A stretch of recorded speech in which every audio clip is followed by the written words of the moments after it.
और आज हम बात करेंगे पूर्वांकरा से। देश की जाने मानी रियल एस्टेट कंपनी नतीजों और उनके बिजनेस आउटलुक पर बात करने के लिए हमारे साथ कंपनी के सीईओ अभिषेक कपूर जी मौजूद हैं। लेकिन सबसे पहले आपको कंपनी के बारे में कुछ जानकारी दे देते हैं। कंपनी बेंगलुरु में हेडक्वार्टर है कंपनी का, और देश भर में कंपनी के प्रोजेक्ट्स हैं। इसमें पूर्वा प्रोविडेंट हाउसिंग और पूर्वा लैंड नाम से 3 सफल रेसिडेंशियल ब्रांड्स भी हैं। और इस बीच 30 सितंबर 2024 तक 9 शहरों में करीब 46 मेगा स्क्वायर एरिया में 86 से ज़्यादा प्रोजेक्ट यहाँ पर कंपनी ने पूरे किए हैं। हमारे साथ अभिषेक कपूर जी भी जुड़े हैं, उनके बारे में भी कुछ बता देते हैं। मुंबई के Narsi Monjee institute of management studies से मार्केटिंग मैनेजमेंट में मास्टर्स और बिजनेस फाइनेंस में डिप्लोमा है सर का। और रियल एस्टेट सेक्टर की भी बात करें तो 23 साल से ज़्यादा का अनुभव भी है उनके पास। Abhishek ji, thank you so much आज समय देने के लिए अपना जी बिजनेस को। तो नतीजों की बात करें तो हमने देखा कि काफ़ी शानदार नंबर्स इस बार कंपनी ने घोषित किए हैं। सालाना आधार पर अगर देखेंगे तो टॉप लाइन में करीब 34% की बढ़त देखने को मिली है। हालांकि लॉस बढ़ा है कंपनी का, लेकिन हमने देखा कि मार्जिन में भी सुधार हुआ है। बेटा आपका 28% से बढ़ा है। तो पहले नतीजों के बारे में बताइए, ये सुधार जो आया है इसके पीछे फैक्टर्स क्या रहे हैं? पूजा, शुक्रिया शो पे इनवाइट करने के लिए। देखिए, जहाँ तक नतीजों का सवाल है, पोजेशन से डायरेक्टली लिंक्ड होता है हमारा जो रेवेन्यू रिकग्निशन है। तो जो आप बढ़त देख रही हैं उसमें हमारी डिलीवरी इंप्रूव हुई है, ये दिखाई देता है।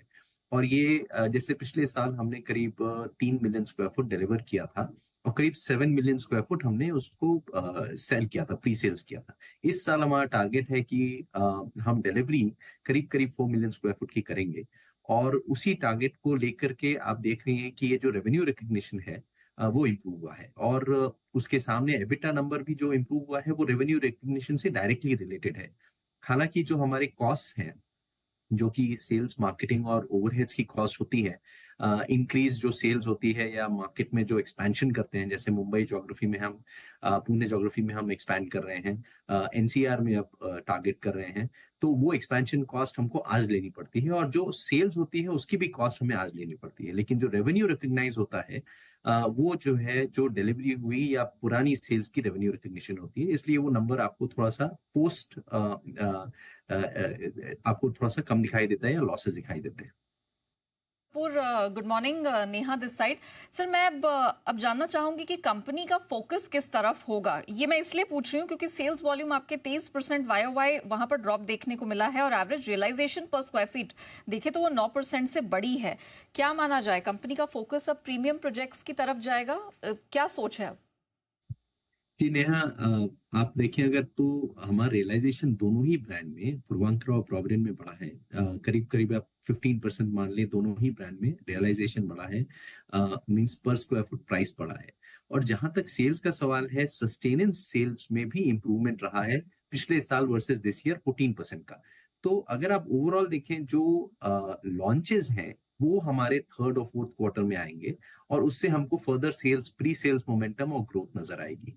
हमारा गोल ये है कि हमारी जो स्ट्रैटेजी है, जो कि पूर्वांकरा, प्रोविडेंट हाउसिंग और पूरा लैंड को लेकर के है, हम पूरे कैटेगरी में प्रेजेंट हैं। जहां तक रेसिडेंशियल का सवाल है, उसमें अल्ट्रा लग्जरी भी है, प्रीमियम भी है, हमारा मिड सेगमेंट भी है, मास इनकम भी है, और प्लॉटेड डेवलपमेंट भी है। तो वो स्ट्रैटेजी कंटिन्यू रहेगी, और हम आज 9 सिटीज में प्रेजेंट हैं। एनसीआर में हम एंट्री करेंगे तो हम एक नेशनल प्लेयर के तौर पर ये पूरे सारे कैटेगरी में प्रेजेंट रहेंगे गोइंग फॉरवर्ड। और जो ये लॉन्च का मोमेंटम आप जब देखेंगे आते हुए, तो उसमें आपको प्री सेल्स की ग्रोथ काफी क्लियरली नजर आएगी। लेकिन एनकरेजिंग बात यह है कि हमारी जो सेल्स अभी सस्टेनेंस में है वो इंप्रूव हुई है इंक्रीज प्राइस रियलाइजेशन के साथ, तो वो अच्छी खबर है।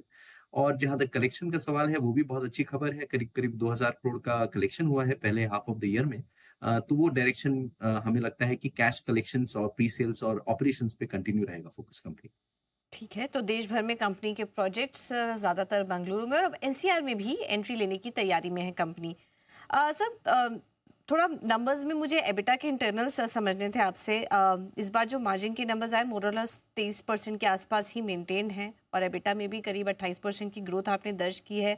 यहाँ से किस तरह के मार्जिन के नंबर्स आप देख रहे हैं? कुछ और सुधार आप देख रहे हैं, या फिर इन्हीं लेवल्स के आसपास सस्टेनेबल रहेंगे?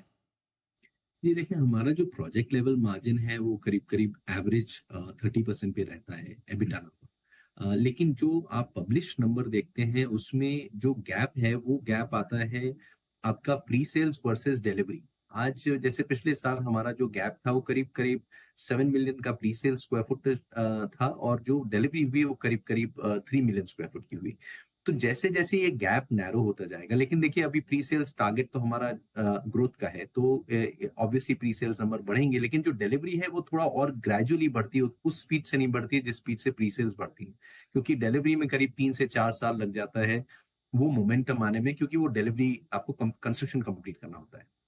तो जैसे-जैसे आप ये गैप नैरो होता देखेंगी, उसमें आपको दिखाई देगा कि प्रॉफिटेबिलिटी आपको ज़्यादा नज़र आएगी, और रेवेन्यू रिकॉग्निशन और प्रॉफिट्स जो हमको दिखाई देंगे वो क्लियरली दिखने लगेंगे closer to 30%। So that is the target. तो अब देखिए, ये मुझे लगता है कि अगले 2 से 3 साल में ये डिलीवरी जो है हमारे प्री सेल्स के करीब-करीब आएगी। लेकिन देखिए, अगर हम प्री सेल्स कम करेंगे तो ग्रोथ कम होती है। तो टारगेट तो हमेशा ये रहेगा कि प्री सेल्स कहीं आगे रहे डिलीवरी से, और डिलीवरी कैचअप करती रहे। ऑलराइट मिस्टर कपूर, हमने जब प्रेस रिलीज पर नजर डाली थी तो आपने काफी अच्छी खासी ऑफिस लीजिंग एक्टिविटी नजर आई हमें। तो क्या पूर्वांकरा अब यहाँ से जो फर्दर अपना एक्सपेंशन है वो कमर्शियल रियल एस्टेट स्पेस की तरफ करने वाला है? क्या इरादा है? जी, बिल्कुल। देखिए, अभी तो हमारे 2 प्रोजेक्ट, बड़े प्रोजेक्ट कंप्लीट होंगे अगले फाइनेंशियल ईयर में, फर्स्ट और सेकंड क्वार्टर के बीच में। तो उनकी लीजिंग एक्टिविटी कंप्लीट हो जाएगी और वो रेंटल इनकम स्टेबलाइज़ हो जाएगी। हमारा टारगेट ये है कि अगले 4 से 5 साल में हम साइज़ेबल लीजिंग पोर्टफोलियो क्रिएट करें कमर्शियल में। लेकिन हमारा जो 90% बिज़नेस है वो रेज़िडेंशियल से कंटिन्यू रहेगा। लेकिन हमारी जो कमर्शियल एक्टिविटी है वो डेफिनेटली इंक्रीज होगी, और लीजिंग एक्टिविटी डेफिनेटली इंक्रीज होगी। और न्यू एक्विजिशन में अगर आप देखें तो हमने करीब करीब 10,000 करोड़ के जीडीवी वैल्यू का एक्विजिशन कंप्लीट किया है, करीब 5.75 मिलियन स्क्वायर फुट का एक्विजिशन कंप्लीट किया है first half of the year में। तो ये इसमें रेजिडेंशियल कमर्शियल दोनों ही है, और आप आगे देखेंगे कि हम ये एक्विजिशन स्ट्रैटेजी कंटिन्यू रहेंगे, जैसे जैसे हमारा सरप्लस जो रियलाइज हो रहा है बिजनेस से, उसको डिप्लॉय करेंगे, और ऑफ कोर्स प्लेटफॉर्म करेंगे, इक्विटी ट्रांजैक्शंस करेंगे। तो आपको ये दिखाई देगा कि हम इंक्रीजिंगली जो बिजनेस एक्विजिशन करेंगे वो इसी चीज को रखते हुए नजर में करेंगे कि हमारा रेजिडेंशियल 90% रहेगा, और कमर्शियल लीजिंग से करीब करीब 10% over next 5 to 7 years rental income आना चाहिए। ठीक है, तो ये है आगे के लिए आउटलुक का कंपनी का। सर, हम आपसे समझना चाह रहे थे क्योंकि आपका देश भर में ही कुछ प्रोजेक्ट्स हैं और आपने भी बताया कि आप एनसीआर में भी एंट्री लेने जा रहे हैं। एक आउटलुक आपसे महाराष्ट्र में भी लेना चाहेंगे क्योंकि अभी इलेक्शन हुआ है, मैंडेट आया है नई सरकार का। इसके बाद क्या आपको भी कुछ इसका फ़ायदा मिलता हुआ दिखाई देगा? क्योंकि हम देख रहे हैं कि रियल एस्टेट कंपनियों को और इंफ्रा जो सेक्टर हैं, उनको काफ़ी फ़ायदा मिलता हुआ यहाँ से दिखाई देगा। क्यों, आपके क्या आगे के प्लान्स हैं इस पर्टिकुलर ज्योग्राफी को लेके? देखिए, किसी भी स्टेट में या कंट्री में जहाँ गवर्नमेंट एक स्ट्रांग पोजीशन में होती है, वहाँ जनरली आपको ग्रोथ नजर आती है, क्योंकि फुल मैंडेट होता है गवर्नमेंट को डिसीजंस लेने के लिए और स्टेबिलिटी लाने के लिए। तो जो मुझे लगता है कि कोई भी रिजल्ट हो इलेक्शन में, अगर क्लियर डायरेक्शन मिले तो वो बहुत अच्छा होता है इंडस्ट्री के लिए और स्टेट के लिए, ताकि पब्लिक वेलफेयर और इंडस्ट्री दोनों ही उससे बेनिफिट करें, पॉलिसी क्लैरिटी रहती है।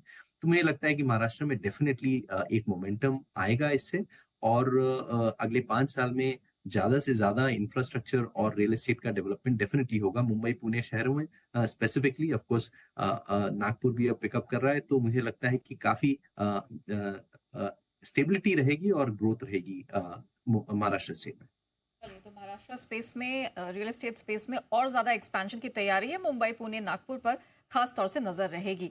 Thank you so much mister Kapoor, हमारे साथ जुड़ने के लिए, समय निकालकर और बताने के लिए कि आगे कंपनी के प्लान्स किस प्रकार के हैं। इसी के